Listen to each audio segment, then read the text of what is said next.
What's the crack, everyone? Welcome back to my channel and welcome to episode 1 of the Patrón Show. Otario, Otario! You know what that means? Pussy. Like I've said before, I want to talk about all things MMA on this channel in as many different ways as possible. So for the first episode of the Patrón Show, we're going to have 3 different segments: Deadliest Weapons, How the UFC Should Book, and Devil's Advocate. Let's get into it.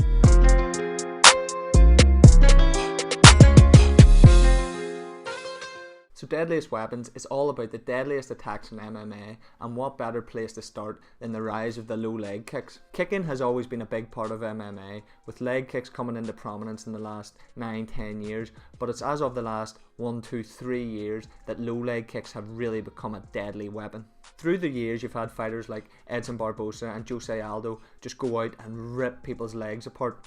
Like, just for example, see Jose Aldo's fight against Uriah Faber. Uriah Faber couldn't walk for a couple of weeks after that fight because he just battered his leg, and Faber had no response to it. Additionally, Edson Barbosa, I believe, has the most finishes with leg kicks by any fighter in the UFC.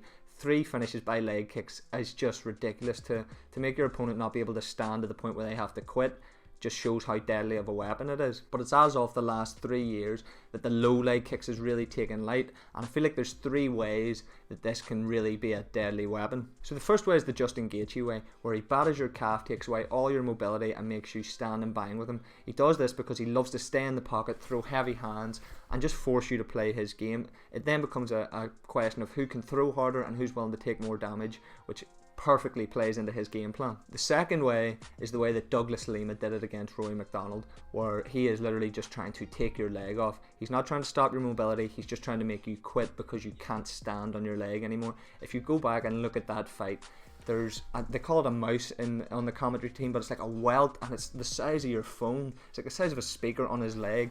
It's disgusting, and that's a different way of winning the fight. Not stopping their mobility, but stopping your opponent from putting any weight on their leg and making them quit as opposed to doing it. It's just a vicious way of finishing fights, and Douglas Lima does it better than anyone in MMA. And the third low leg kick that really came to prominence in 2020 was the outside of the knee kick that Chito Vera landed on Sean O'Malley. The kick landed on the outside of the knee, doing nerve damage all the way down the leg, and stopped Sean from being able to actually use his foot. Now, this variation is different to the others because it's not necessarily a painful kick, it's one that does damage internally. Like, Sean was trying to take a step on the foot and was rolling over, was falling over his own foot, and that causes damage to the point where you can't protect yourself efficiently, so the referee would have to step in and stop the fight. This happened in DJ versus Cejudo, the second fight, but not to as severe an extent, to the point where Cejudo could continue. He did roll his foot a couple times, but it didn't really hinder his performance overall. So the low leg kick is clearly one of the deadliest weapons in MMA today, with one fighter on every card choosing that as their main strategy to take out their opponent. It's powerful, it's nasty, and if you've ever been hit by a leg kick before, you know you don't want to get hit by another one. It stops people's momentum, it changes their mentality in the fights, and it allows you to implement your game plan on top of theirs. Low leg kicks are a deadly weapon. How the UFC Should Book is a segment where I tell you how the UFC should pick our favourite fighters, put them in exciting matchups, and make absolute mega fights, all while making the sport way more exciting.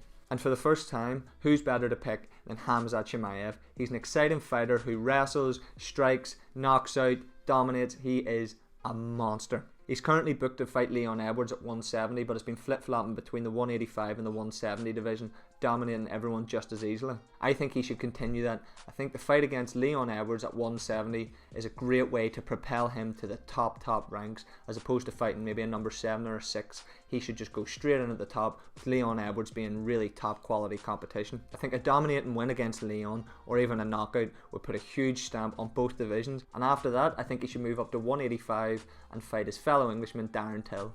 Now, Darren's established himself within the middleweight division with a win over Kelvin Gastelum and a close decision loss to Robert Whittaker. Chimaev dominating Till on the ground, or even knocking him out on the feet like he did to Meerschaert, would be a huge statement on the middleweight division and propel him to the top of that ranking, as well as being a top welterweight. Now, while this is happening, Usman's going to fight Burns, and if Usman wins, then Chimaev slots perfectly in as that number 1 contender, because there's no other real contenders in the division. Colby Covington's a clear favourite, but Usman's already beat him, so a fresh face in front of Usman makes sense.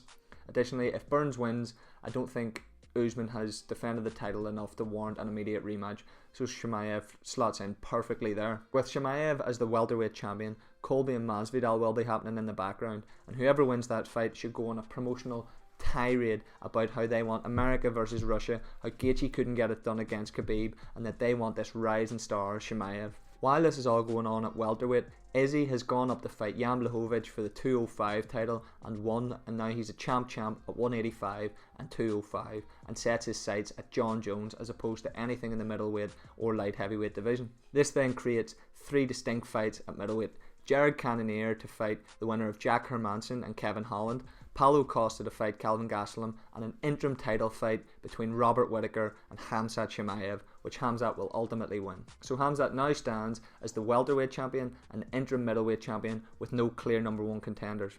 So at 170, Usman should fight the winner of Colby versus Masvidal, and then that fighter will then go on to fight Chimaev. Again, Chimaev will win that fight and solidify himself as the true 170 pound champion. While all this is going on with Chimaev, like I said, Izzy goes up to 205 and beats Jan Blachowicz. John Jones comes down and demands that fight with him. Izzy beats John Jones at 205 and solidifies himself as the 185 and 205 champ. Now this creates uncharted territory. We have a double champ at 170 and 185 and another double champ at 185 and 205. Izzy would drop back down to 185 and Chimaev would move up to 185 for a unification bout. This would be the first time that the UFC has ever done a champ versus champ fight. It would be the biggest pay-per-view that the UFC has ever seen outside of Conor McGregor and would solidify the biggest current fighter in the sport without doubt. So that's how the UFC should book Khamzat Chimaev and make him the biggest star in the sport in just 6 fights.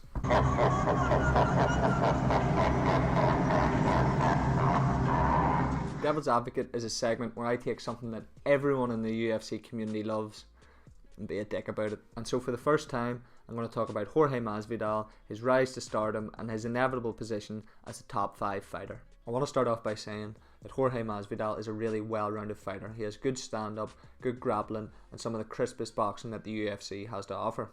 But in a division filled with elite wrestlers and grapplers, he just falls short. He doesn't have that skill set to take him to the next level where he can dominate someone like Colby or someone like Usman or Gilbert Burns. He just falls short, and so in my opinion he's never going to be a UFC champion. I think ultimately his mega run was stopped against Usman and his skill level was exposed for that lower level grappling that he has. The differential was just too great, and I know there's this narrative that he took the fight on 10 or 12 days notice, whatever it was. That's just not true. He was flying in specific wrestling partners for weeks, training for Usman, training for that fight specifically, and he just couldn't get it done. And when you look at the welterweight standings as a whole, there's one fight that truly makes sense for him now, and it's that Colby fight. They're ex-teammates, there's a lot of heat between them, they don't like each other, the promotion would be fantastic, it's a great fight for the UFC to make, but he keeps saying how he doesn't want to give that guy any light, he doesn't want to talk about Colby, but I think it's just he knows he would lose against him. They trained for years, they were best friends at one point basically. Colby slept on his sofa, they really know each other and they know each other's skill sets. And I just think Masvidal knows that he's not going to beat Colby. I feel like Colby could outpace him, out-wrestle him, and ultimately it would just be a one-sided fight like it was in the Usman fight. And with regards to his rise to stardom, the 3 fights that led him on fire were unbelievable on the outside, but when you look at it, it just lacks something.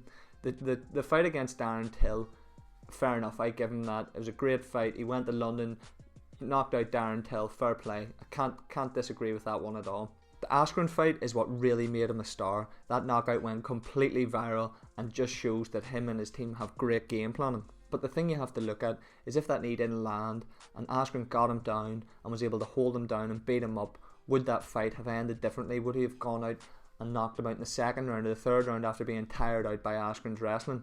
I just don't think it would have happened. I'm not going to say it was lucky, but it was fortunate that knee landed, because I don't think that fight would have went well for Masvidal. And then with the BMF title fight, really making him a star, it was a favourable matchup.